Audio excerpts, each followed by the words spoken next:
I dressed like a janitor to test my employees, but a 6-year-old boy gave me his lunch money because he thought I was hungry. The view from the top. My name is Arthur Pendleton, and for the last decade I have existed in a world where the air is filtered, the coffee is served in bone china, and the only no I hear is when a merger falls through. As the CEO of Apex Logistics, a company with over 2,000 employees, I spent my days in a glass office on the 45th floor, watching the city move like a silent machine beneath me.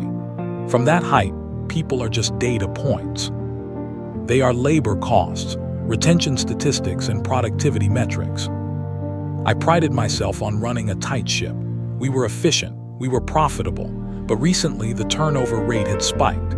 Exit interviews were vague, citing culture and disconnect. I dismissed them as the complaints of people who couldn't cut it, but the nagging doubt persisted. I decided to pull a stunt I'd seen on TV, the undercover boss.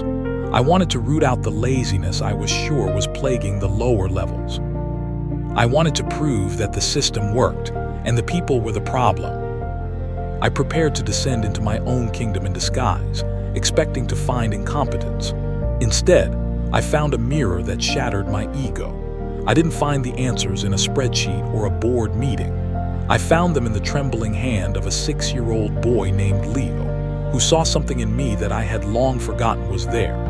This is the story of how I lost my pride and found my humanity, all for the price of $3.75. The descent. The transformation began at 5:00 a.m. in a service closet I didn't even know existed until I looked at the building blueprints. I traded my Italian loafers for heavy, steel-toed boots that pinched my toes. I swapped my silk tie for a gray jumpsuit that smelled of industrial lemon cleaner and old sweat. I hadn't shaved in 3 days, and I rubbed a mixture of charcoal and potting soil into my fingernails and along my jawline to mimic the grime of a double shift. I pulled a grease-stained baseball cap low over my eyes. Looking in the cracked mirror propped against a mop bucket, Arthur Pendleton, the titan of industry, dissolved. In his place stood Art, a man who looked like he'd been chewed up by the economy and spit out on the sidewalk. I practiced my walk, a slow, shuffling gait favoring my left leg. I wanted to look beaten down. I wanted to be invisible. Pushing the cleaning cart out of the service elevator and into the main lobby was terrifying. My heart hammered against the cheap polyester of the jumpsuit. I was terrified of being recognized. I passed the reception desk, where Sarah, our head receptionist of 5 years, sat typing. I gripped the handle of the cart, knuckles white, waiting for her to say, "Good morning, Mr. Pendleton." She didn't even look up. I walked right past her desk, squeaky wheel and all, and she looked through me as if I were made of glass. It was my first lesson of the day. The uniform is a cloak of invisibility. I wasn't a person anymore. I was a function. The fear of being caught vanished, replaced by a cold, sinking realization of just how little space Art occupied in the world of Apex Logistics. The coffee spill. By 9:00 a.m., the lobby was bustling. I was tasked with spot cleaning, which essentially meant wandering around looking busy. I drifted toward the coffee bar, a high-traffic area where the junior executives congregated before their morning meetings. This was the demographic I wanted to observe, the future leaders of my company.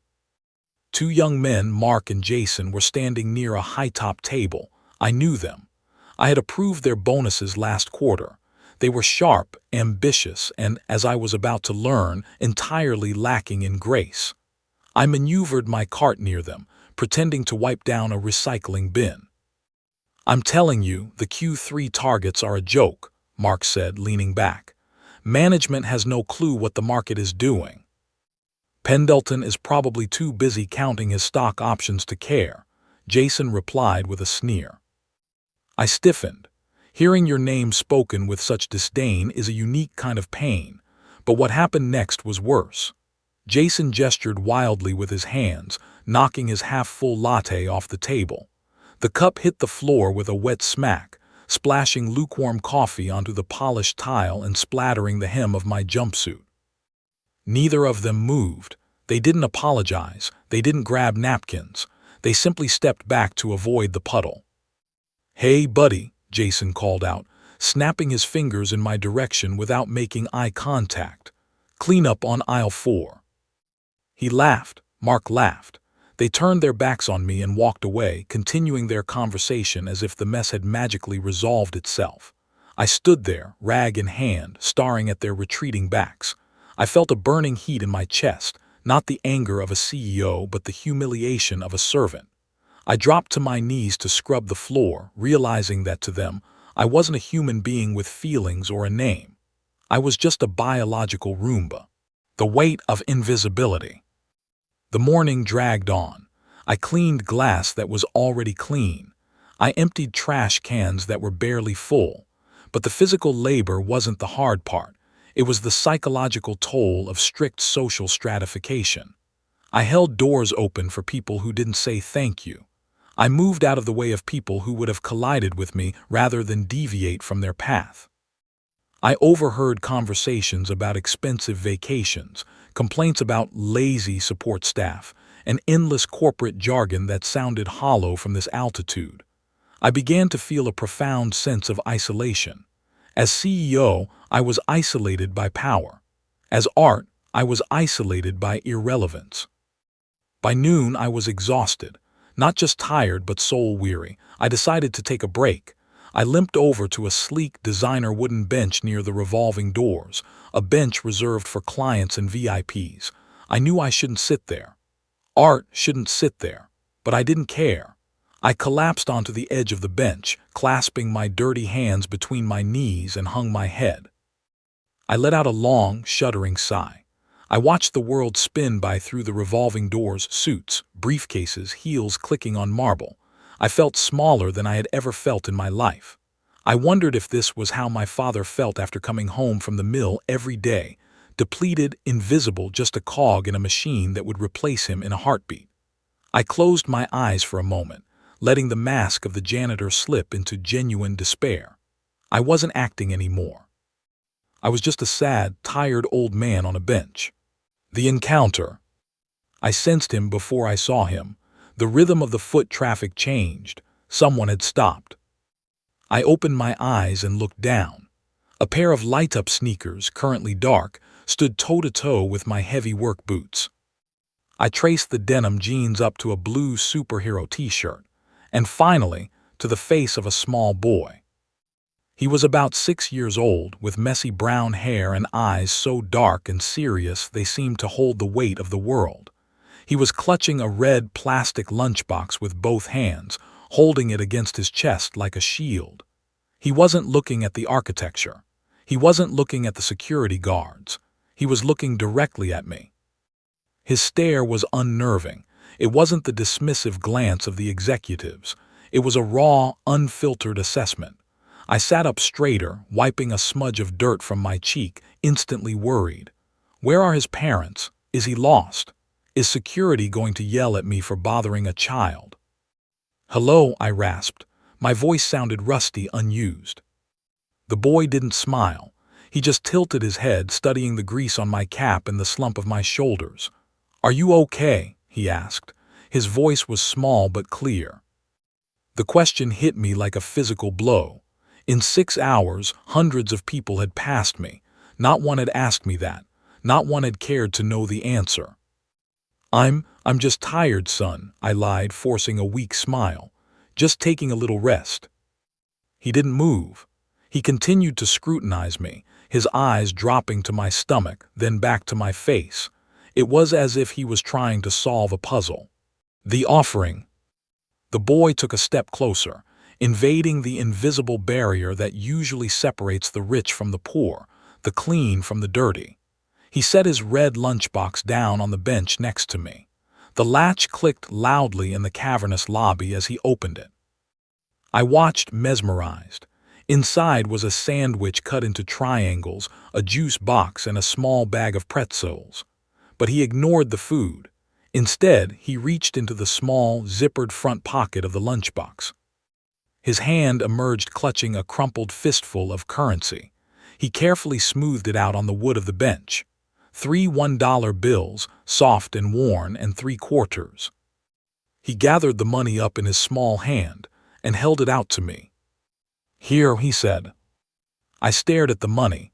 It was a fortune to a 6-year-old. That was ice cream money, toy money. "What is this?" I asked, my voice trembling slightly. "It's my lunch money," he stated matter-of-factly, "and my emergency quarter." I looked from the money to his face, baffled. "Why are you giving this to me?"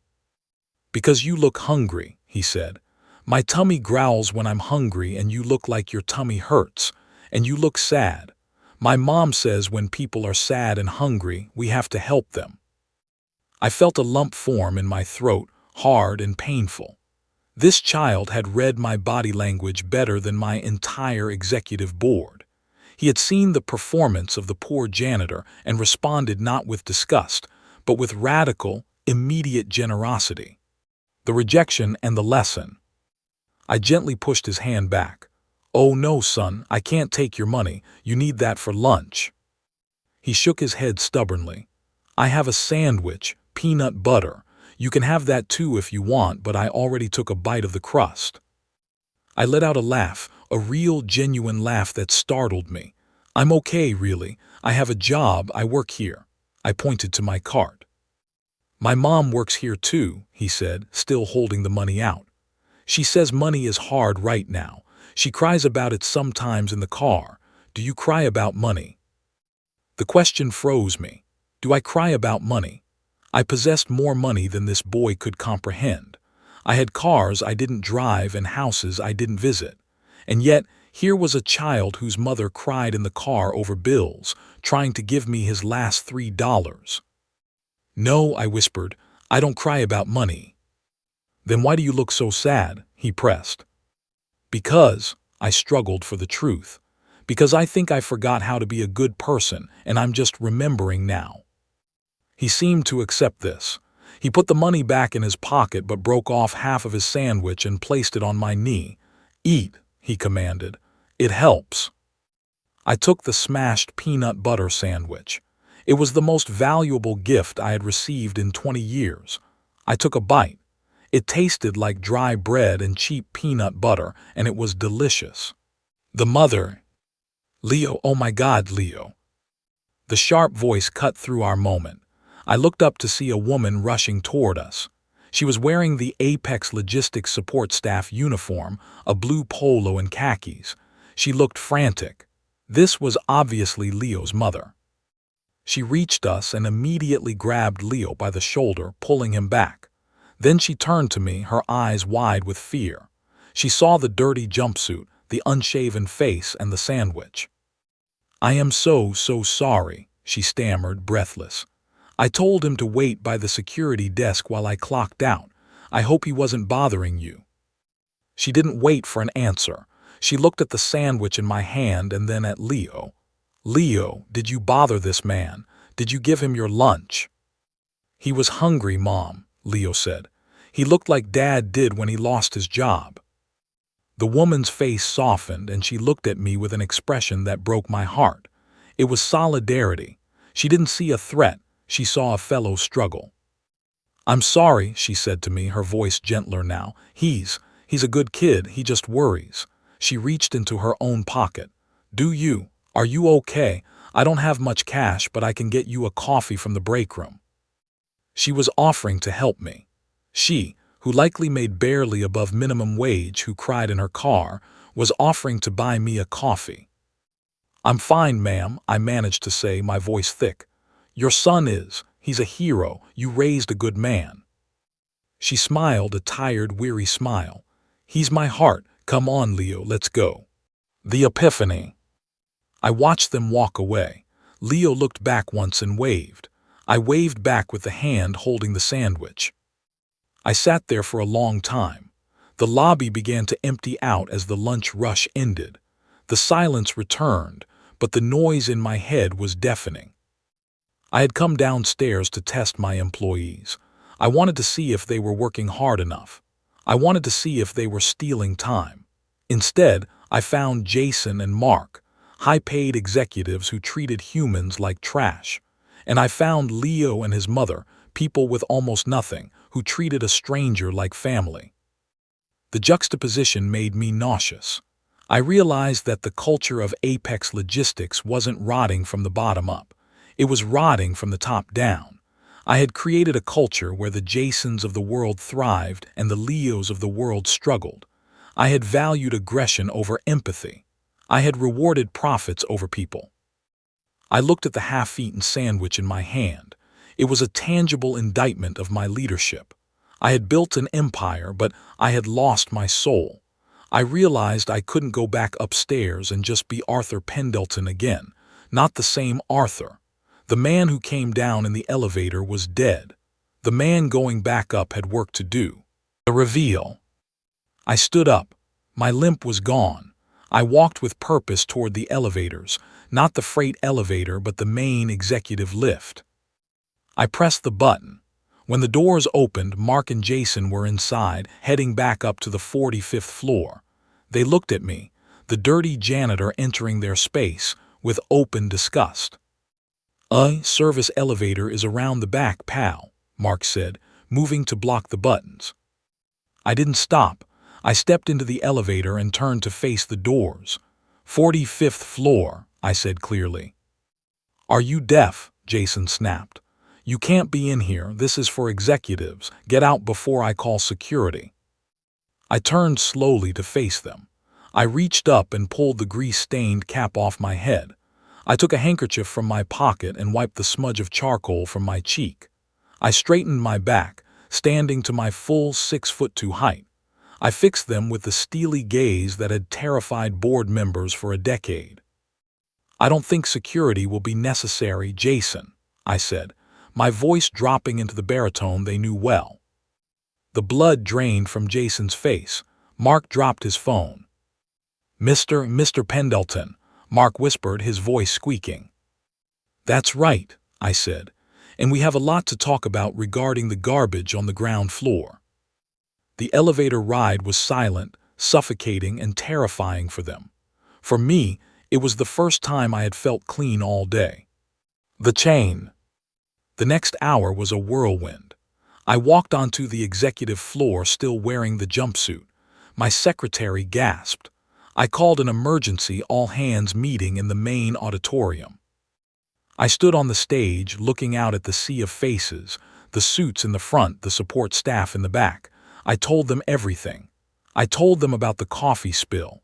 I told them about the invisibility. And then I told them about Leo. I invited Leo's mother, whose name I learned was Maria, to the stage. She was terrified, trembling. I held up the 3 crumpled dollar bills and the quarters Leo had given me. "This," I told the silent room, "is the most capital this company has received this year, because it came from a place of pure humanity."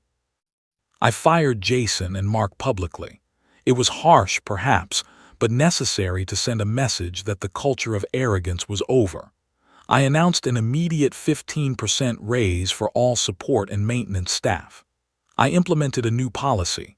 Every executive, including myself, would spend 1 day a month working in a support role. But most importantly, I set up a scholarship fund in Leo's name. The changes didn't fix everything overnight. Culture is a slow-turning ship, but the atmosphere changed. People started looking at each other. The invisible people started to be seen. The true cost of a sandwich. I still keep that $3.75. It sits in a frame on my desk, right next to the Employee of the Month plaque, which now goes to people who show character, not just profits. I learned that day that titles are costumes. You can wear a customized suit and be a small man, and you can wear a stained jumpsuit and be a king. Leo taught me that true leadership isn't about being above people, it's about being with them. It's about noticing when someone is hungry, even if you have everything and they have nothing. I often think about that little boy. He gave his entire net worth to a stranger because he thought I was sad. He didn't check my credentials. He didn't ask for a return on investment. He just saw a human being. I'm still the CEO of Apex Logistics. I still look at spreadsheets. But now, when I walk through the lobby, I know the names of the people emptying the trash cans. And I never, ever walk past a spill without stopping to help clean it up. Because you never know who is watching, and more importantly, you never know who you might become if you stop caring.